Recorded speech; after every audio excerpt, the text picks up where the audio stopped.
नमस्कार, आप देखा तानी भोजपुरी न्यूज टाइम और हम बानी शंभू शरण यादव गोरखपुर जनपद में मौजूद बानी ये वक्त। लेकिन उत्तर प्रदेश में बड़ी धूम बा, देश के अंदर धूम बा। ये बेरी लागल बा 144 बरिस के बाद महाकुंभ। यूं तक कुंभ लागेला हर 12 बरिस पे, अर्ध कुंभ लागेला 6 वर्ष पे, लेकिन ये महाकुंभ के जो संजोग बा 144 बरस बाद बा। एक दो पीढ़ी तो ऐसे निकल जाई वो संजोगे ना बनी, लेकिन ये बेरी पुणे के भागी बने खातिर आधी आबादी देश के वहां पहुंचतिया। लगभग 40 करोड़ लोगों के अनुमान बा। आप रोज खबर देखा तानी, भोजपुरी न्यूज टाइम भी देखा होता, तमाम चैनल पे आप खबर देखा तानी, महाकुंभ से सीधी तस्वीर आप देखा तानी। लेकिन अजब गजब बात बा, वहां तो देखते बानी एक बड़ी बात बा, पीछे दो युवक हमारे खड़ा बाड़न स्क्रीन पे देखी, और ये लोग पैदल गोरखपुर में पहुंच गए बाड़ा और महाराजगंज से ही लोग चलल बाड़ा अभी प्रयागराज जाए हैं। तो जरूरी होला सवाल जवाब भोजपुरी न्यूज टाइम पे भी कि आखिर ये कम उम्र में लोग मोक्ष के कामना करेला। उम्र कुछ भइला के बाद कुछ पुरनिया लोग नहाए जाले, कुछ अपने पाप के, अपने जीवन के, कर्म के, पुण्य के बनावे बिगाड़े जौन होला उ जाले। लेकिन कम उम्र में अभी तो फिर इनसे सवाल, का नाम बाप का? विकास यादव। विकास यादव, आप इतना कम उम्र में नहाए झोला जम्मल लेके और पैदल काहे चल जाएगी?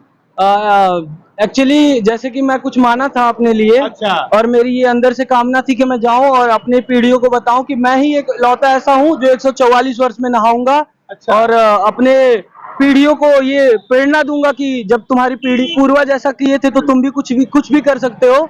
बस इसीलिए मेरे मन में ये सवाल था कि मैं जाऊंगा और वहां पे नहाऊंगा और एक ऐसा इतिहास रचूंगा जो मेरी पीढ़ी जानेगी। अच्छा, यानी आपके ही लगा था कि 144 वर्ष के बाद आयल बा, फिर 144 वर्ष बाद आई कि का हुई, तो कम से कम जो 144 वर्ष बाद हमारे पीछे लोग आई याद करी, यानी एक रिकॉर्ड बनेगा। जी जी। अच्छा। ऐसा ही मेरा कुछ प्लान है कि मैं बहुत लोगों को भी प्रेरित करूं कि जब हम लोग पैदल कर सकते हैं तो आप लोग बस से भी कर सकते हैं, ट्रेन से भी कर सकते हैं। हाँ। तो यही जोश जगाने के लिए हम लोग पैदल निकले और पोस्टर भी साथ में लिए हैं। हाँ। बस यही दुआ है कि सभी लोग जाओ और महाकुंभ नहाओ। हाँ। और मतलब अपने आप को जो भी कर्म किए हो, जो भी कुछ भी किए हो, दिल में रखे हो, हाँ। उसको धुलो और अपने आप से साफ होके कम से कम पहले तो नहीं लेकिन अब तो सही हो जाओ। अच्छा। बस यही प्रेरणा है। इतना कम उम्र में ही प्रेरणा कैसे आ गई भाई? मतलब मेरे अंदर ऐसा था, बचपन से ही था कि मेरा नाम विकास यादव है, तो मैं पहले से ही गायों के बीच में रहा हूँ। तो मेरी अच्छा। संस्कृति ऐसी ही रही है कि भगवान के प्रति मेरा बहुत लगाव हुआ है। अच्छा। हाँ। रास्ता में कौन अड़चन उड़चन, तुहार का नाम है बाबू? विनीत प्रजापति।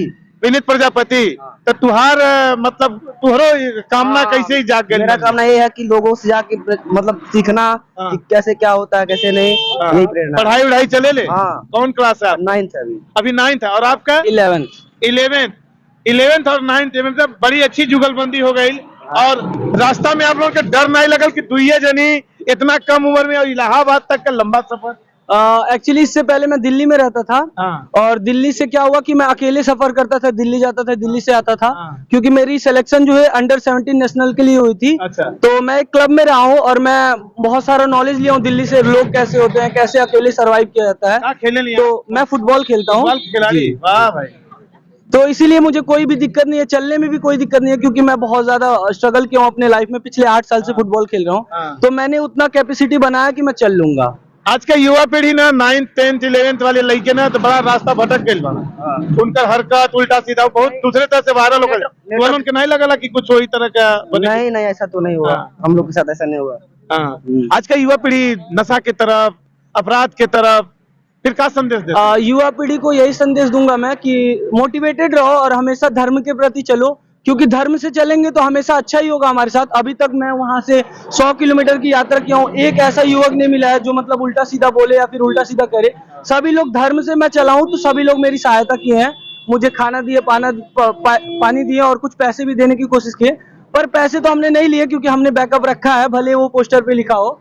तो यही युवा पीढ़ी को कामना होगी कि आप लोग देखो, कुछ तो सीखो, क्योंकि अभी हमारा भविष्य बहुत आगे जाएगा। और जैसे जैसे विज्ञान बढ़ रहा है, हमारी जो पुरानी संस्कृति है वो पीछे जा रही है, तो उसको और आगे लाओ, क्योंकि विज्ञान से तो होगा ही होगा पर संस्कृति से और होगा। तो आपके माता पिता भी सहयोग आपके कहीं? पूरा सहयोग है उनका, वो हमेशा फोन करके पूछते रहते हैं क्या हुआ कैसे कब पहुंचने का लक्ष्य बा वहाँ? 12 दिन और लगेंगे, 18 दिन का पूरा लक्ष्य था। मैं 5 दिन चल चुका हूँ, तो शायद अभी मैंने ज्यादा कवर कर दिया, इसलिए मैंने दिन घटा दिया। अच्छा, तो 12 दिन में हो सके तो मैं पूरा कंप्लीट करूँ।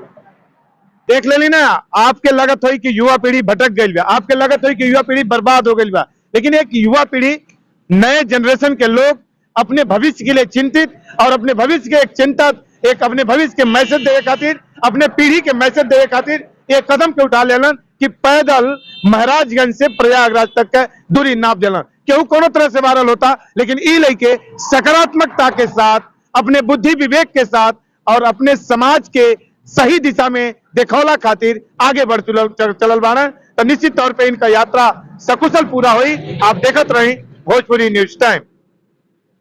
ठीक बाबू।